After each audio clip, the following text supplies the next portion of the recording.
साथियों नमस्कार, मैं हरिश्चंद्र बंडवाल इस वीडियो में आप सभी का स्वागत करता हूं। दोस्तों, नवरात्रि में राहुल गांधी की विदेश यात्रा उन पर भारी पड़ रही है। उन पर कुछ ऐसे आरोप लगे हैं दोस्तों, जो वीडियो देखने को मिला है उसके बाद आपको समझ में आएगा कि किस तरीके से राहुल गांधी पर एक साथ 9 इल्जाम लग रहे हैं। आज का रिसर्च दोस्तों बहुत अच्छा लगेगा। पूरा का पूरा वीडियो शुरू से लेकर आखिर तक 2 विंडो में दिखा रहा हूं। ये आपके बड़े सारे कमेंट आते हैं और वो स्ट्रेट होता है, बिना किसी भूमिका के आप समझ सकते हैं कि मैं क्या दिखाना चाहता हूं। आज के वीडियो में दोस्तों आपको देखकर बड़ा आश्चर्य होगा कि जिस व्यक्ति के कंधों पर इस देश के नेता प्रतिपक्ष की जिम्मेदारी है, उसकी भाषा पूरी की पूरी पाकिस्तान से मिलती है। जब भी राहुल गांधी विदेश जाते हैं दोस्तों, तो आप जानते हैं वहां जिस तरीके से बयान देते हैं, जिस तरीके से भारत की संवैधानिक संस्थाओं पर इल्जाम लगाते हैं, जिस तरीके से हमारे देश के लोकतंत्र को कटघरे में खड़ा करते हैं, पाकिस्तान का बयान सुनिएगा। अभी मैं बिल्कुल एकदम लेटेस्ट घटना आपको दिखाने जा रहा हूं। बाइट भी है, बयान भी है और पूरा का पूरा वीडियो 2 विंडो में है। एक 2 विंडो को देख करके आप ज़रूर अपने कमेंट कीजिएगा दोस्तों। साथ ही आपसे निवेदन है, नवरात्रि का ये शुभ अवसर है तो ज़रूर HB मेलोडी पर नवरात्रि से जुड़े जितने भी गीत हैं, मंत्र हैं दोस्तों, वो सुनिएगा, बताइएगा कैसा लगा। मैं कमेंट में भी इसे पिंड कर दे रहा हूं। आइए शुरू करते हैं दोस्तों 2 विंडो से सब कुछ। पहला 2 विंडो तो आपको पर्व त्योहार का ही दिखा देता हूं। आप जानते हैं अभी नवरात्रि चल रही है ना दोस्तों, राहुल गांधी दक्षिण अमेरिका रवाना हो चुके हैं और आप ये जानकर हैरान हो जाएंगे कि इसी साल जब देश दिवाली मना रहा था, उस समय भी राहुल गांधी विदेश यात्रा पर थे, वियतनाम में थे। उस समय भी बड़े सवाल खड़े हुए। आप सोचिए, ये देश जहां 80% हिंदू आबादी रहती है, जहां ये राहुल गांधी कहते हैं कि जनेऊधारी ब्राह्मण हैं, वो बड़े बड़े हिंदू त्योहारों पर भारत से बाहर कहां चले जाते हैं? क्या मकसद होता है? किससे मिलते हैं? क्या एजेंडा रहता है?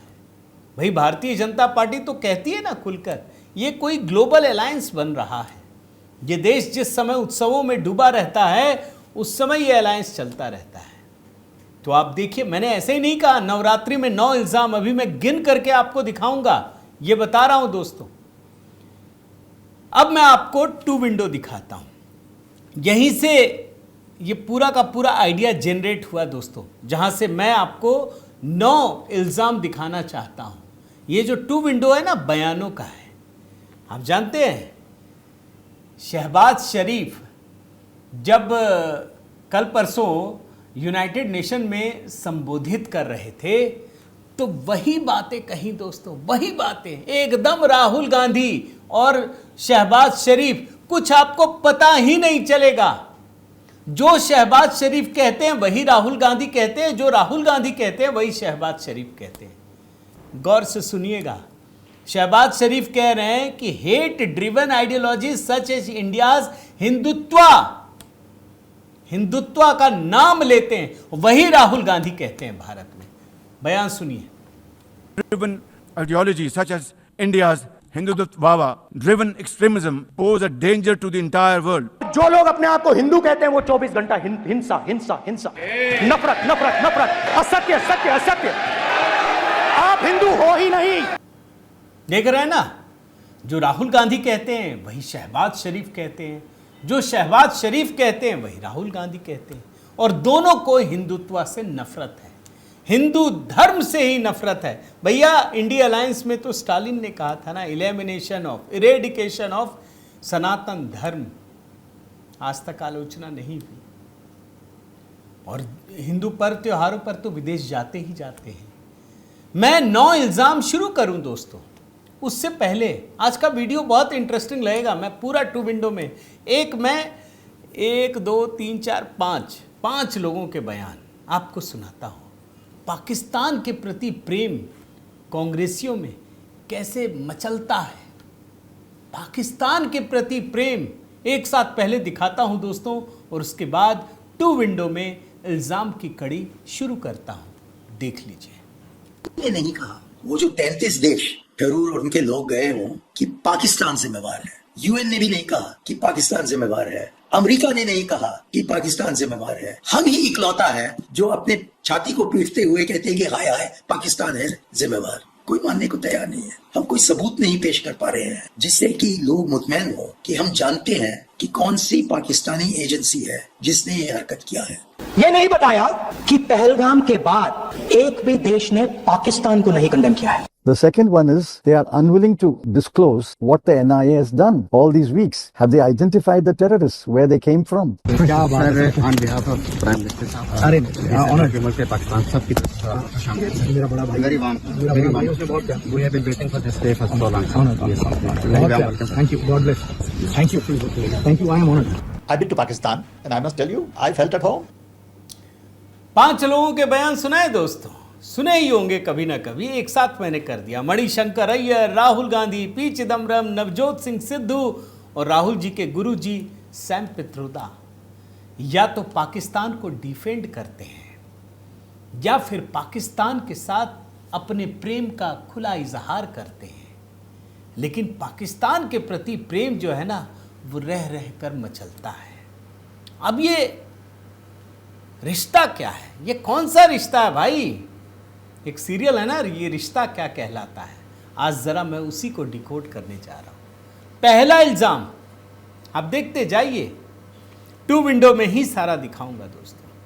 ऑपरेशन सिंदूर में किसको किसने पीटा, अब तो सबूत भी नहीं चाहिए था। पहले तो सबूत मांगते थे, इस बार तो घुस के ठोका, मारा। अब शहबाज शरीफ क्या कहता है कि हमने 7 फाइटर जेट गिरा दिए। अरे अगर तुमने गिराए तो हम कुछ तो कर रहे होते, वो कह रहा है। और राहुल गांधी भी यही कह रहे हैं कि हमने कितने लड़ाकू विमान खोए। दोनों की भाषा देखिए, दोनों की एक जैसी भाषा। वो मार खाया। ये तो अलग बात है कि डोनाल्ड ट्रंप इसी कालखंड में आ गए और वो एक अलग ही दुनिया तहस नहस करने में जुट गए हैं। मतलब अमेरिका का कितना फायदा है ये भी तो देखना पड़ेगा। लेकिन हाँ, पूरी दुनिया में उन्होंने पूरा एकदम अराजकता की स्थिति पैदा कर दी। मगर भारत, पाकिस्तान के हुक्मरान और भारत के नेता प्रतिपक्ष दोनों के एक जैसे बयान हैं। वो भी कह रहे हैं हमने भारत का विमान गिरा दिया। अब वो तो कहेंगे, लेकिन क्या राहुल गांधी को भारत की सेना पर विश्वास नहीं? ये भी पूछ रहे हैं हमने कितने विमान खो दिए। अगला 2 विंडो आइए। ये तो आपको जैसे कहते हैं ना, गुस्सा आपका बढ़ जाएगा दोस्तों कि क्या हम इस स्तर तक गिर गए हैं। आप देखिए, पाकिस्तान की सेना कह रही है कि अमेरिका हस्तक्षेप करे। देख रहे हैं ना, अमेरिका करे हस्तक्षेप। अभी शहबाज शरीफ, मुनीर सब गया, बोल रहा है हस्तक्षेप कीजिए हुजूर। राहुल गांधी भी वही कहते हैं। जब ये बाहर गए विदेश यात्रा में तो क्या लिखा है, राहुल गांधी ने यूरोप और अमेरिका को भारत में दखल देने की मांग की। जो बात राहुल गांधी कहते हैं वही पाकिस्तान कहता है, जो पाकिस्तान कहता है वही राहुल गांधी कहते हैं। तीसरा देखिए, 2 विंडो देखते जाइए दोस्तों, होश उड़ जाएंगे। पाकिस्तान लगातार मोदी को हिटलर बताता है। हमको कोई प्रॉब्लम नहीं है भैया, जो आतंकवादियों को मारे उसको तुम कुछ भी कह दो, उससे हमको फर्क नहीं पड़ता। हमको पता है ना कि मोदी क्या है। लेकिन दोस्तों, जो इस देश का सबसे लोकतांत्रिक तरीके से चुना हुआ नेता है, सबसे लोकप्रिय प्रधानमंत्री है, उसको भी राहुल गांधी हिटलर बोलते हैं। यानी जो शहबाज शरीफ बोलता है वही राहुल गांधी बोलते हैं, या कहिए जो राहुल गांधी बोलते हैं वही शहबाज शरीफ बोलता है। क्या मोदी हिटलर है? क्या भारत में चुनाव नहीं हुए? क्या मोदी जी ने मतलब गलत तरीके से वो चुनाव जीत गए? अरे ये तो नेहरू थे। अगर हिटलर ही बोलना, भाई एक भी वोट नहीं मिला था, सब पटेल को मिला था, इनको प्रधानमंत्री बना दिया गया। लेकिन हिटलर कौन? मोदी है। पाकिस्तान भी कहता है, राहुल गांधी भी कहते हैं। अगला टू विंडो आइए, देखिए भाई भारत सरकार कार्रवाई करती है। भारतीय सेना, आप जानते हैं ना, हिंदू पूछ पूछ के मारा गया था, हमने भी मारा। पाकिस्तान लगातार कहता है कि हिंदू मुसलमान एक नहीं हो सकते, और राहुल गांधी भारत में क्या कहते हैं कि यहां लगातार हिंदू मुस्लिम। अरे कौन करता है भाई? ये सेक्युलरिज्म के नाम पर हिंदुओं को प्रताड़ित करने का काम किसने किया? किसने कहा कि इस देश के संसाधनों पर मुसलमानों का पहला हक है? कोई धर्म दूसरा नहीं कहा, सिख, जैन, ईसाई, किसी के बारे में नहीं, सिर्फ मुस्लिमों के बारे में। किसने कहा? तो हिंदू मुस्लिम की बात जो पाकिस्तान करता है वही राहुल गांधी भी करते हैं। अगला टू विंडो पे आइए, 5वां नंबर आपको दिखा रहा हूं, 9 आपको दिखाने जा रहा हूं। सीएए कानून, नागरिक संशोधन कानून। दोस्तों बिल्कुल घरेलू मामला था ये। पाकिस्तान ने इसको मुस्लिम विरोधी बताया, देख रहे हैं ना, और राहुल गांधी ने भी वही किया दोस्तों, मुस्लिम विरोधी। अरे भाई मुसलमानों के लिए एक शब्द नहीं है सीएए कानून में। अब तो ये सिद्ध हो गया, लागू भी हो गया। क्या किसी मुसलमान की नागरिकता गई? क्या नहीं गई।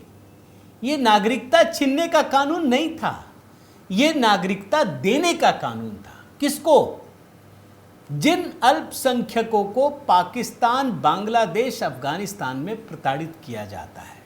और सिर्फ हिंदू नहीं थे उसमें, सिख, ईसाई, बौद्ध, जैन, सब। लेकिन मुसलमानों के खिलाफ पाकिस्तान ने भी बताया और यहां पर राहुल गांधी ने भी बताया। आप देख लीजिए। अगला टू विंडो आइए दोस्तों, वक्फ बोर्ड कानून। अब बताइए, वक्फ तो भारत में बन रहा है। आप जानते हैं कि जो हिंदू पाकिस्तान से छोड़कर आए 1947 में, उनकी सारी संपत्तियों को लूट लिया, कब्जा कर लिया, पाकिस्तान की सरकार ने छीन लिया। और भारत से जो मुसलमान गए थे वो आज भी लौटकर भारत में अपनी संपत्ति पर हक जताते हैं। आप सोचिए, वक्फ कानून जब पास हुआ तो पाकिस्तान इसको मुस्लिम विरोधी बताता है और राहुल गांधी भी मुसलमानों के खिलाफ बताते हैं, मुसलमानों को हाशिए पर डालने का हथियार। यानी जो बात राहुल गांधी कह रहे हैं वही पाकिस्तान कह रहा है, जो पाकिस्तान कह रहा है वही राहुल गांधी कह रहे हैं। अगले विंडो पे आइए दोस्तों, 7वां नंबर, पाकिस्तान और राहुल गांधी दोनों। ये तो मैंने बयान भी सुना दिया, फिर भी आपको दिखा देता हूं। हिंदुत्व का, हिंदू फोबिया जिसको कहते हैं, हिंदुत्व का खौफ, भूत दिखाना, ये काम यूनाइटेड नेशन में शहबाज शरीफ भी करता है और भारत में राहुल गांधी भी करते हैं। देख लीजिए दोनों विंडो बड़े ध्यान से दोस्तों। मैं आपको इसलिए बहुत स्ट्रेट दिखा रहा हूं, बिना किसी भूमिका के, ताकि आप समझ पाएं कि ये कोई राजनीति नहीं है, ये नैरेटिव की लड़ाई है। नैरेटिव किस लिए? हिंदुओं को बदनाम करने के लिए, भारत की सनातन संस्कृति को बदनाम करने के लिए। और एक बात याद रखिएगा दोस्तों, जो काम मुगल यहां हजारों साल में नहीं कर पाए, वो काम कांग्रेस ने कुछ दशकों में कर दिखाया। भारत की सनातन आस्था को, संस्कृति को एक तरीके से हिला करके रख दिया है। आपने अभी दुर्गा पूजा का देखा कि नहीं? दुर्गा पूजा पंडाल में क्या ममता बनर्जी झूम रही हैं और उसका एक सांसद या नेता क्या कह रहा है, आपने देखा कि नहीं? हिंदुओं के पंडाल में मुसलमानों के धार्मिक स्थल के गुण गा रहे हैं।